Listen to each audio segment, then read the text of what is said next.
السلام علیکم ورحمۃ اللہ وبرکاتہ۔ بسم اللہ الرحمن الرحیم، والصلاة والسلام علی رسولہ الکریم وعلی آلہ وصحبہ اجمعین۔ اللہ تعالیٰ نے ہمیں یہ زندگی دی ہے ایک امتحان کے لیے، اور بہت مختصر امتحان ہے۔ چند دہائیوں میں زندگی کا اختتام ہو جاتا ہے، پھر ہم ایک ہمیشہ کی زندگی میں داخل ہو جاتے ہیں جہاں کا دار و مدار ہمارے اعمال پر ہے۔ اگر اچھے اعمال ہیں تو بہت خوبصورت زندگی کی ابتدا ہوگی، پھر انتہا نہ ہوگی۔ اگر اللہ کو ناراض کر کے کوئی مر گیا تو بہت خوفناک انجام ہوگا۔ اس بات کو سمجھانے کے لیے اللہ نے 1.25 لاکھ نبیوں کو بھیجا، اور ایک ہی اللہ تبارک و تعالیٰ کی ہم سے ایک ڈیمانڈ ہے، مطالبہ ہے، عبدی انت ترید و انا ارید ولا یکون الا ما ارید۔ میرے بندے، ایک تو ارادہ کرتا ہے، ایک تیرا رب ارادہ کرتا ہے، ہوتا وہ ہے جو تیرا رب چاہتا ہے۔ تو ایک ڈیل کر مجھ سے، فَإِن سَلَّمْتَ لِي فِي مَا أُرِيدُ كَفَيْتُكَ فِي مَا تُرِيدُ۔ تو میری مان لے دنیا میں، پھر میں ہمیشہ کے لیے تیری چاہت کو پورا کر دوں۔ وَإِن لَمْ تُسَلِّمْ لِي فِي مَا أُرِيدُ أَتْعَبْتُكَ فِي مَا تُرِيدُ وَلَا يَكُونُ إِلَّا مَا أُرِيدُ۔ اور اگر تو نے وہ میرا چاہا پورا نہ کیا تو میں تجھے تیری چاہتوں میں تھکا دوں گا، اور ہوگا وہی جو تیرا رب چاہے گا۔ اس مختصر زندگی کو اللہ کی اطاعت میں گزار دیں، جو وہ چاہتا ہے وہ کر دیں، جس سے روکتا ہے اس کو چھوڑ دیں۔ ابراہیم علیہ السلام کی قربانی اسی سبق کو دہرایا گیا ہے، اور اس میں ہمیں یہی سبق دیا گیا ہے کہ اللہ جو مانگے وہ دے دیا جائے۔ آپ اس سے اندازہ لگائیں کہ ابراہیم علیہ السلام رب حب لی من الصالحین دعا مانگتے مانگتے بوڑھے ہو گئے، اور تقریباً کچھ 84 یا 86 سال کی عمر میں اللہ نے حضرت ہاجرہ کے پیٹ سے اللہ تعالیٰ نے ان کو بیٹا دیا، جس کا نام انہوں نے اسماعیل رکھا۔ اور حضرت ابراہیم علیہ السلام کا مقام فلسطین ہے، وہاں آپ رہتے تھے۔ فلسطین اور مکہ تو اس وقت آباد ہی نہیں تھا، کالے پہاڑ تھے، نہ پانی، نہ سایہ، نہ درخت، نہ راستہ۔ تو اللہ کی قدرت ہے کہ یہ بچہ پہلی بیوی سے پیدا نہیں ہوا، جو تقریباً آپ کی، اگر حضرت ابراہیم علیہ السلام 84 کے تھے تو وہ 80 کی تھیں، اس سے بیٹا نہیں دیا، اس سے بیٹا بعد میں دیا۔ اور نوجوان بیوی 20-22 سال کی حضرت ہاجرہ، شاہ مصر کی بیٹی، اس کے ساتھ اس سے اللہ نے بیٹا دیا۔ تو بڑھاپے کی اولاد تو دل کو پکڑ لیتی ہے، تو ابراہیم علیہ السلام کو ان سے بہت پیار، بہت محبت۔ ایک دم اللہ تعالیٰ کا حکم آیا کہ اس کو یہاں سے اپنی نظروں سے دور کر دو۔ اب کوئی اس کے سامنے انہوں نے لاجک نہیں مانگی، یا اللہ کیا مطلب، کس لیے، کیوں کر رہے ہو؟ 86 سال کی عمر میں بچہ دیا، اب کہہ رہے ہو آنکھوں سے دور کر دوں؟ کہ جی میرے رب، کدھر لے جاؤں؟ کہا جبریل آئے گا، تمہیں راستہ بتائے گا، اور تم اس کے پیچھے پیچھے چلو گے۔ تو جبریل انسانی شکل میں ایک اونٹنی پہ سوار، دنیا معجزات کی نہیں ہے ورنہ یوں پکڑ کے وہاں پہنچا دیتے، اونٹنی پہ سوار ابراہیم علیہ السلام اور حضرت سارہ اور اسماعیل یہ دوسری اونٹنی پر سوار، اور یہ کوئی 1,500 کلومیٹر کا سفر طے کرتے کرتے کرتے، کالے پہاڑ، کالی راتیں اور صحرا اور دشت و بیاباں اور کہاں کہاں سے گزار کر جب مکہ پہنچے، جہاں 4 پہاڑ تھے، ایسے ایک صفا، ایک مروہ، ایک جبل ابی قبیس، ایک کو جبل ہندی کہتے تھے، وہ تو مٹا دیا ہے سارا۔ ان 4 پہاڑوں میں ایک نشیب تھا، ایک گہری جگہ تھی، تو جب وہاں اترے تو سبحان اللہ، جبریل کہنے لگے یہاں اپنی بیگم اور بچے کو اتار دیں اور واپس چلے جائیں۔ تو جب ابراہیم علیہ السلام کو آگ میں ڈالا گیا تھا تو انہوں نے کچھ بھی نہیں کہا تھا، حسبی اللہ و نعم الوکیل، یہ پڑھتے ہوئے جا کر آگ میں کود گئے تھے۔ لیکن یہ منظر آگ میں کودنے سے زیادہ خوفناک تھا کہ ابراہیم علیہ السلام کی زبان مبارک سے نکلا، یہاں کیوں؟ یہاں تو نہ کوئی پانی، نہ سایہ، نہ درخت، یہاں کیسے؟ تو جبریل نے عرض کیا کہ آپ کے رب کی منشا ہے کہ یہ اس کو یہیں چھوڑ دیا جائے، اس بچے کی نسل سے آخری نبی پیدا ہوں گے، یہاں یہ اللہ کا گھر بنائیں گے۔ تو جبریل تو 3 دن وہاں، جبریل تو چلے گئے، ابراہیم علیہ السلام نے وہاں ان کے لیے کوئی تھوڑا چھپر وغیرہ یا بنایا یا نہ بنایا، یا کسی کیکر کے نیچے، واللہ عالم، تاریخ خاموش ہے۔ اور وہ وہاں ان کو چھوڑا اور واپس ہو لیے۔ جب واپس ہوئے تو حضرت حاجرہ کہنے لگی، یہ آپ کدھر جا رہے ہیں؟ اور حکم تھا جواب نہیں دینا، وہ خاموش۔ تو حضرت حاجرہ بچے کو گود میں لیا ہوا ساتھ ساتھ چل رہی ہیں، وہ اونٹنے کی رسی پکڑ کے پیدل وہ بھی چل رہے ہیں۔ 3 میل تک وہ ساتھ ساتھ چلتی رہیں اور یہی پوچھتی رہیں کہ آپ ہمیں کیوں چھوڑ کے جا رہے ہیں، کہاں چھوڑ کے جا رہے ہیں؟ تو آخر میں ان کو خیال آیا یہ اللہ کے نبی ہیں، تو کہنے لگی، اللہ امرک، کیا اللہ نے آپ سے کہا ہے؟ تو ابراہیم علیہ السلام نے سر ہلایا کہ ہاں، کہ اذن لن یضیعنا اللہ۔ ایک اور حاجرہ نے جنم لیا جس کا ایمان فرشتوں سے بھی اوپر جا چکا تھا، اور انہوں نے تنک کے کہا، جاؤ پھر اللہ ہمیں کبھی ضائع نہیں کرے گا۔ اور اپنے ایک دم ان کی ہمت جوان ہو گئی، اور وہاں ابراہیم علیہ السلام اونٹنی پہ سوار ہوئے اور چلتے چلتے پہاڑی پر چڑھے۔ حضرت حاجرہ ان کو دیکھ رہی ہیں، پہاڑی سے نیچے اتر گئے، یہ بوجھل قدموں سے واپس ہوئیں۔ تو ابراہیم علیہ السلام وہاں جب بچے سے، بیوی سے اوجھل ہو گئے تو اونٹنی سے اتر گئے، اور پھر اللہ کے سامنے ہاتھ اٹھائے، ربنا انی اسکنت من ذریتی بواد غیر ذی زرع عند بیتک المحرم۔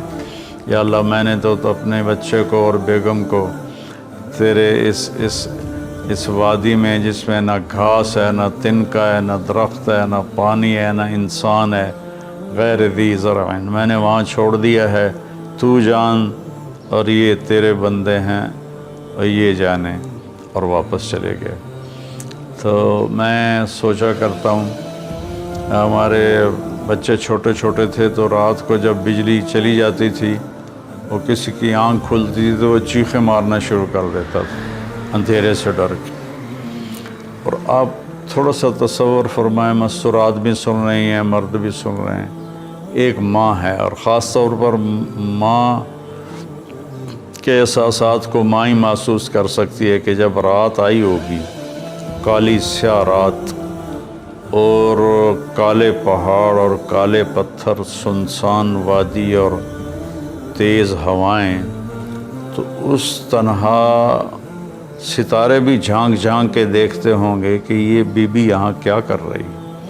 پتھر پہاڑ بھی گمسم تو پہلے ہی ہوتے ہیں، لیکن ان کی بھی دل کلیجے ہل گئے ہوں گے کہ یہ کیا ہو رہا ہے یہاں۔ ایک عورت بیٹھی ہوئی ہے، 20-22 سال کی عمر ہے، مصر کی شہزادی ہے، اور بچے کو گود میں لیے بیٹھی ہے۔ تو اس طرح سے یہ ایک زندگی شروع ہوئی، اور 3 دن کے بعد پانی بھی ختم ہو گیا، اور چھاتیوں کا دودھ بھی ختم ہو گیا، چونکہ کھانا ختم ہو گیا۔ تو پھر جو صفا مروہ کے ساتھ انہیں پتہ تھا کوئی نظر نہیں آئے گا، کچھ نہیں ہوگا، صفا پہ چڑھی، ادھر دیکھا ادھر دیکھا، اچے کوٹھے تے چڑھ دیکھا، ادھر دیکھا کوئی نظر، پھر نیچے اتری، پھر جہاں بچہ نظروں سے غائب ہو گیا وہاں دوڑ لگائی اور پھر مروہ پہ چڑھی۔ آج ہم سیدھا ایئر کنڈیشن وہاں انہوں نے ہال بنا، گیلری بنا دیا ہے، لیکن ہم چلتے چلتے تھک جاتے ہیں۔ وہ پتھروں سے ٹکراتی ہوئی اور کانٹوں سے الجھتی ہوئی، کبھی صفا کبھی مروہ، کبھی صفا کبھی مروہ، 7 چکر لگائے۔ شکر ہے وہ 7 پر ہی تھک کے بیٹھ گئیں، زیادہ لگاتی تو شاید کوئی صفا مروہ کے صحیح کر بھی نہ سکتا، تو پھر وہ گر گئیں اور بے بسی سے اپنے بچوں کی طرف نظریں دوڑائیں کہ وہ نہیں چاہتی تھیں کہ بچہ میری گود میں مرے، کہ میں یہاں مر جاؤں وہ وہاں مر جائے۔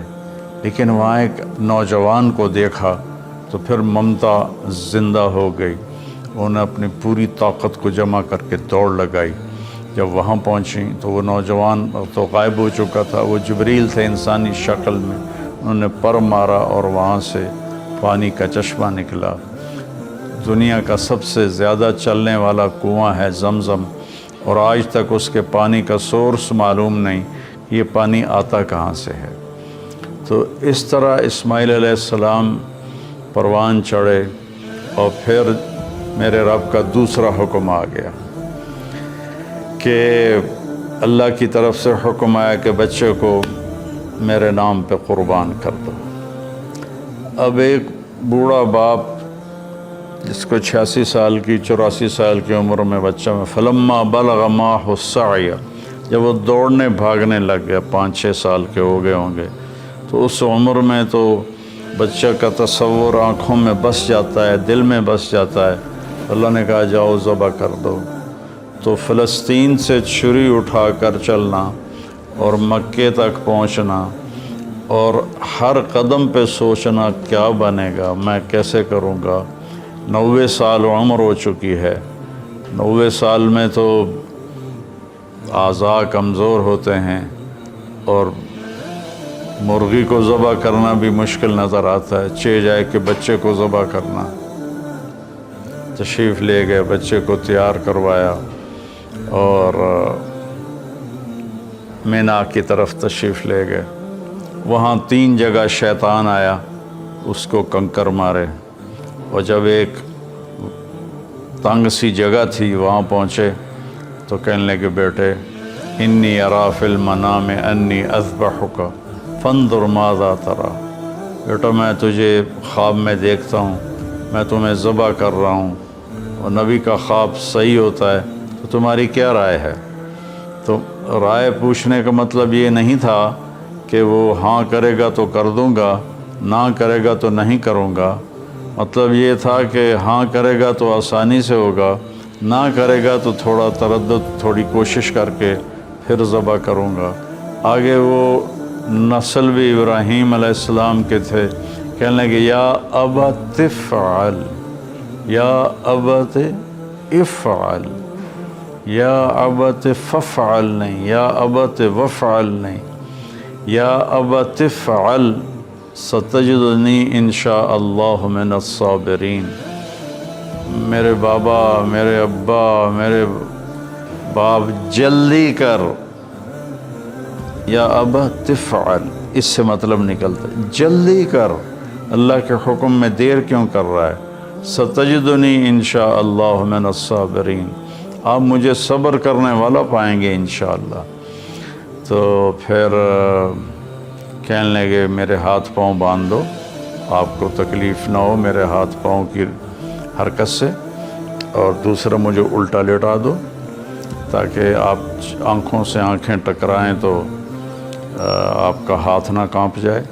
اور پھر اپنا کرتا اتارا اور کہا یہ کرتا میری ماں کو دے دینا کہ جب میری یاد آئے گی میرے کرتے کو دیکھ کے تسلی پا لے گی، اور آپ نے مجھے یہیں دفن کر دینا ہے۔ اور یہ کہہ کر انہوں نے ہاتھ پاؤں باندھے اور ان کو الٹا لٹایا، اپنی آنکھوں پہ پٹی باندھی اور ان کی کمر پہ گھٹنا رکھا، سر کے بال پکڑ کے اوپر اٹھائی گردن، اور چھری ہاتھ میں لی، اس پوزیشن میں آسمان کو دیکھا، یا اللہ کیا تو مجھ سے ناراض ہو گیا ہے کہ میرے دل میں اسماعیل کی محبت بہت جگہ پکڑ گئی ہے؟ نہیں میرے مالک، دیکھ میں آج تیرے نام پہ قربان کر رہا ہوں، یا میرا کوئی امتحان ہے تو مجھے اس میں کامیابی دے۔ تو آسمان کے فرشتے بھی رونے لگے۔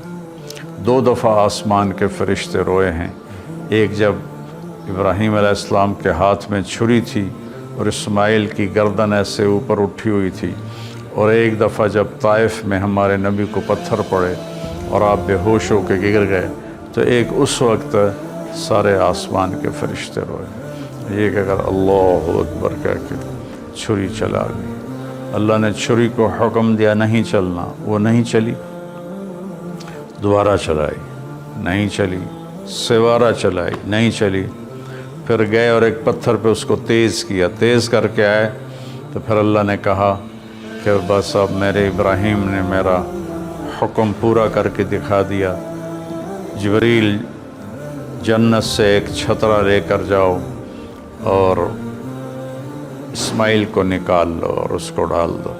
تو وہ تو پٹی باندھی ہوئی تھی، تو انہوں نے جب کہ اللہ اکبر تو چھری چل گئی، تو ان کو تو سمجھ میں آیا کہ جیسے اسماعیل ذبح ہو گئے، لیکن آنکھوں سے پٹی کھولی تو جبریل بھی کھڑے تھے اور اسماعیل بھی کھڑے تھے، اور اللہ کا کلام اترا، قد صدقت یا ابراہیم قد صدقت الرؤیا انا کذالک نجزی المحسنین، کہ اے ابراہیم تو نے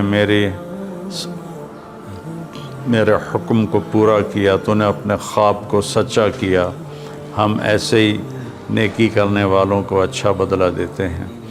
اور یہ اس واقعے میں کوئی بچہ ذبح نہیں ہونا تھا، اور یہ بچے کو جدا کرنا کوئی اللہ کی مجبوری نہیں تھی، ایک انسانیت کو پیغام دینا تھا کہ اللہ جو کہے اس کو پورا کر دو، یہی تمہاری کامیابی ہے۔